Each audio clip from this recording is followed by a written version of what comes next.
Titre démêlé. Saint Jean chapitre 14 versets 17 et 25. L'Esprit de la vérité vous rappellera tout ce que je vous ai dit.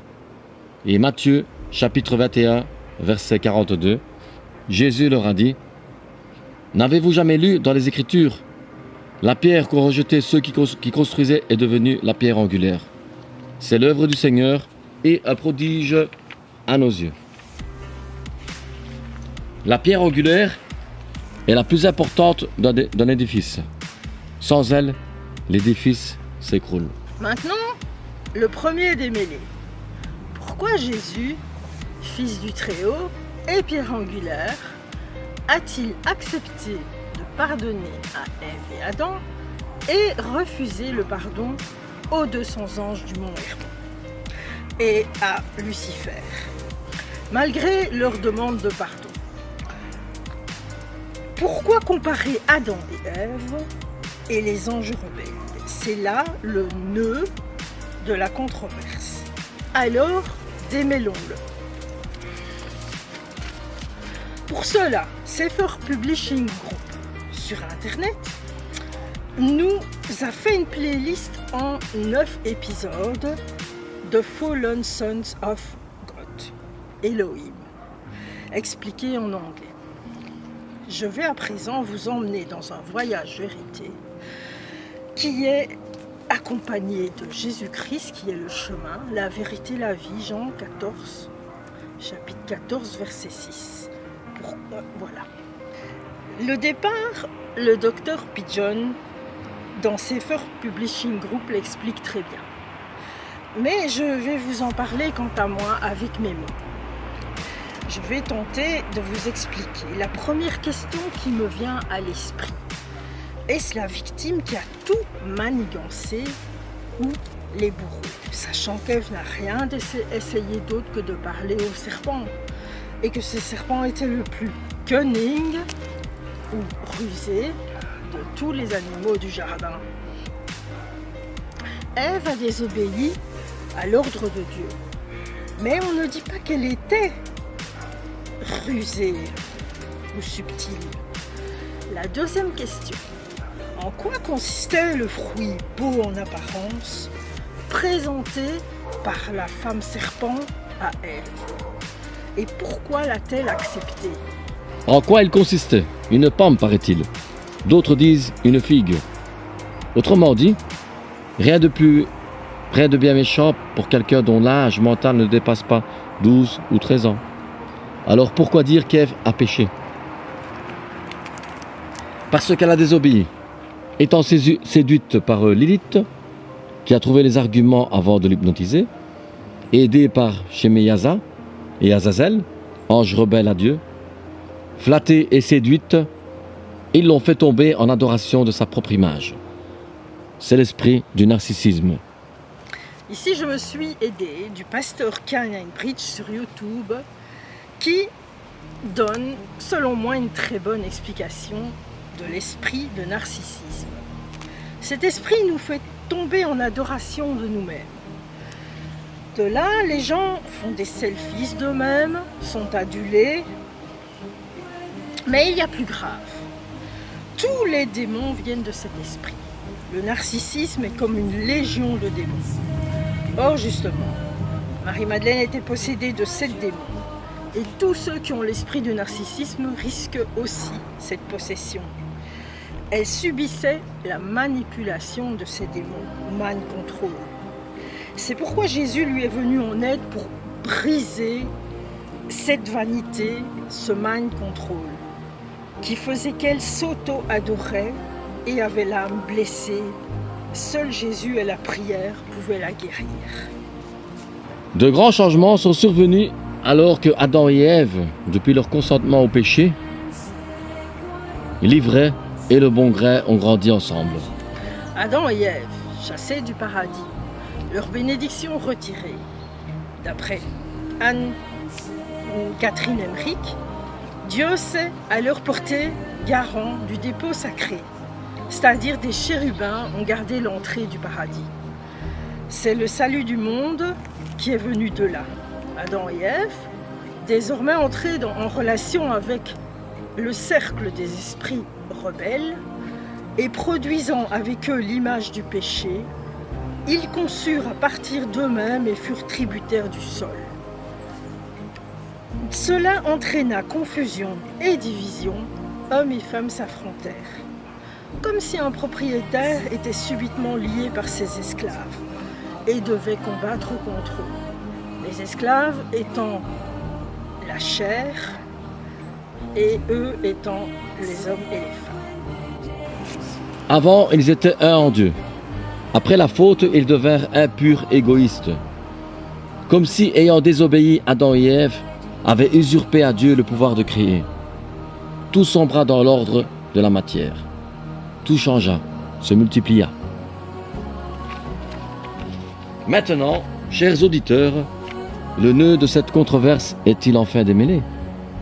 On pourrait croire que oui, puisque Jésus est venu apporter le remède. Le remède, c'est lui-même. Voir Saint Luc, chapitre 5, verset 32. Je ne suis pas venu appeler à la repentance des justes, mais des pécheurs.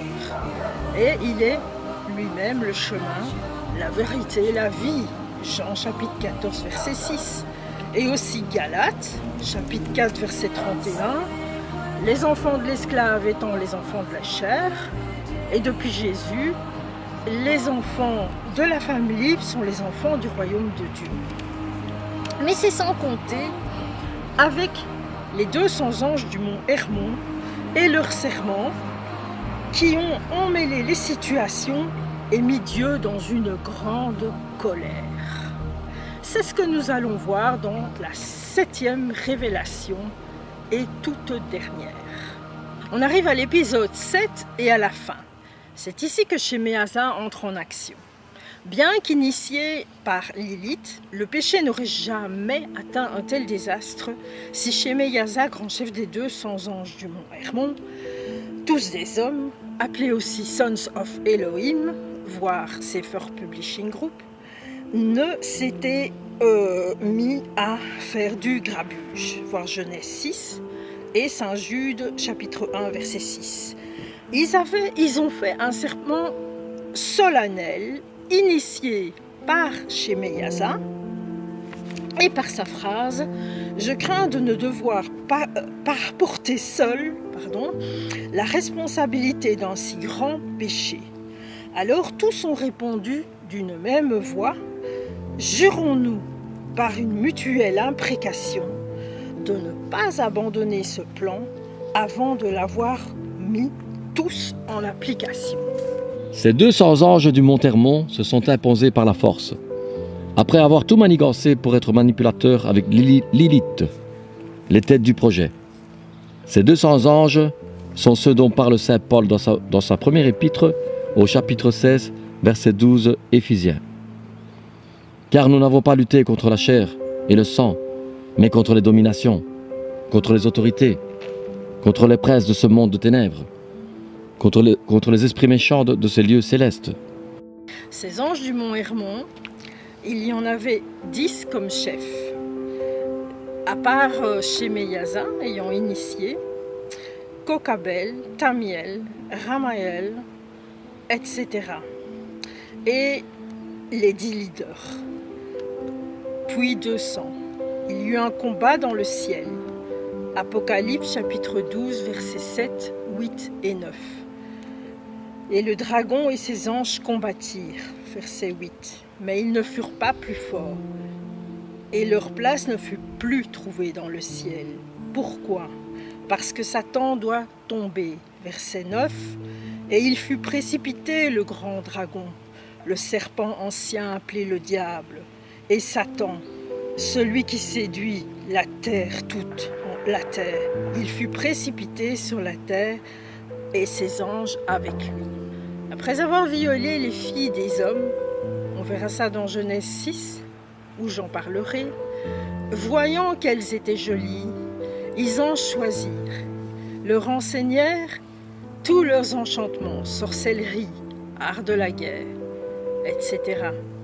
et pervertirent tous leurs sens jusqu'à les rendre entièrement comme eux. Les géants sont nés d'eux. Non contents d'avoir une première fois usurpé le pouvoir de Dieu.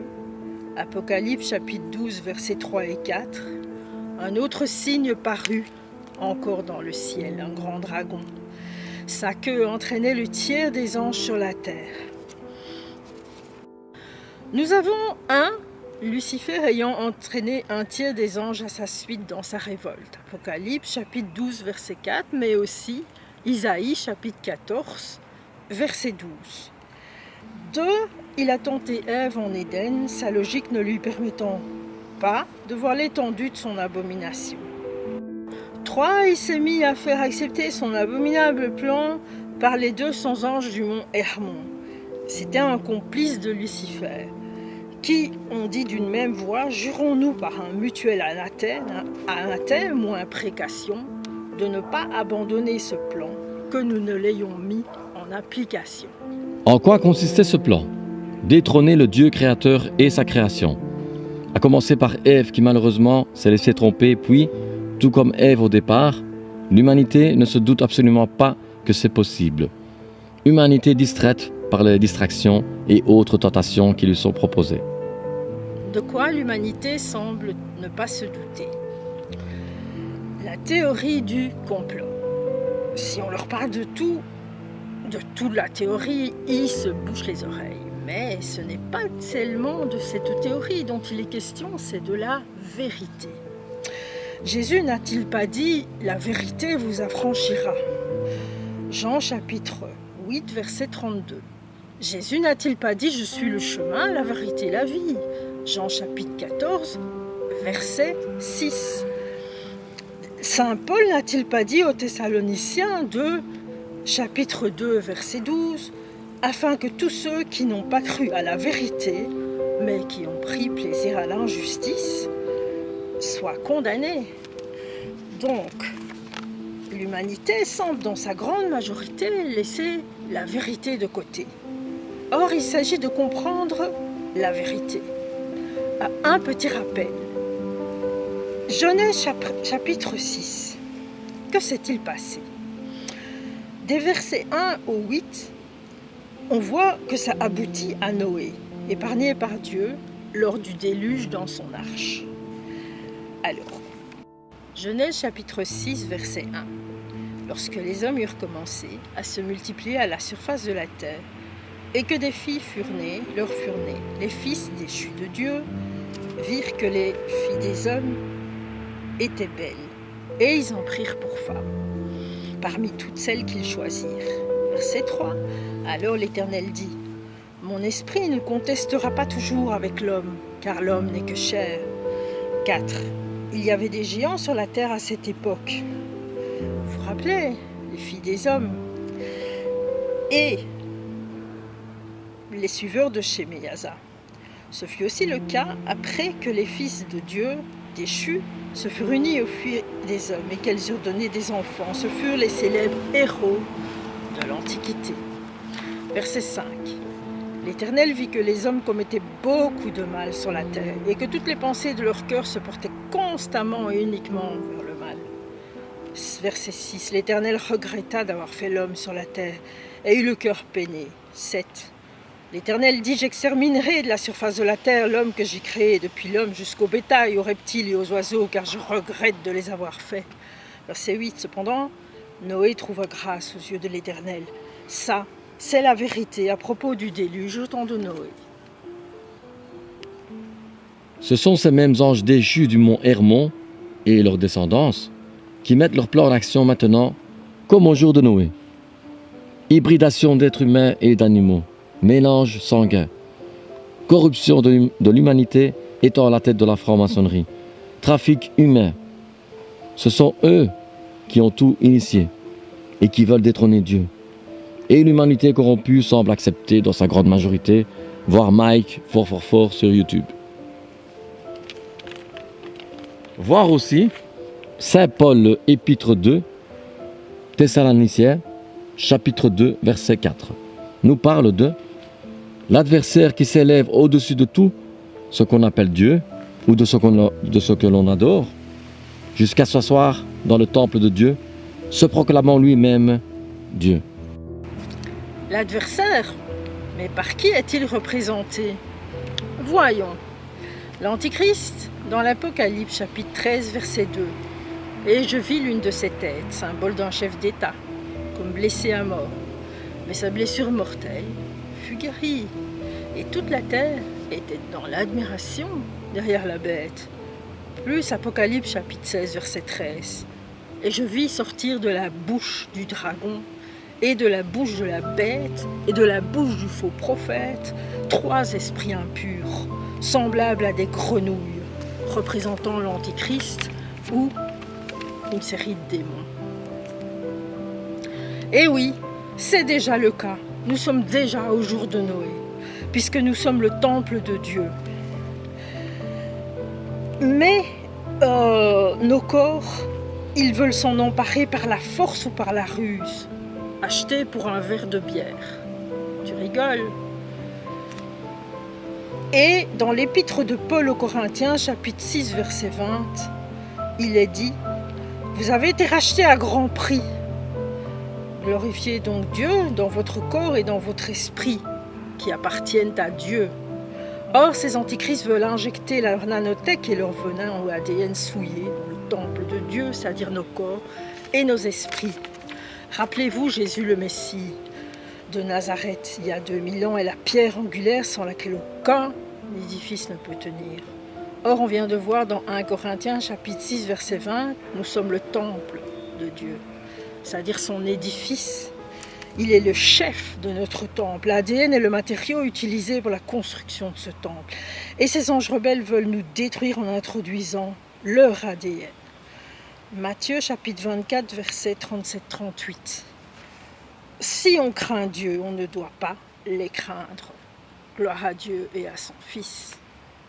Amen.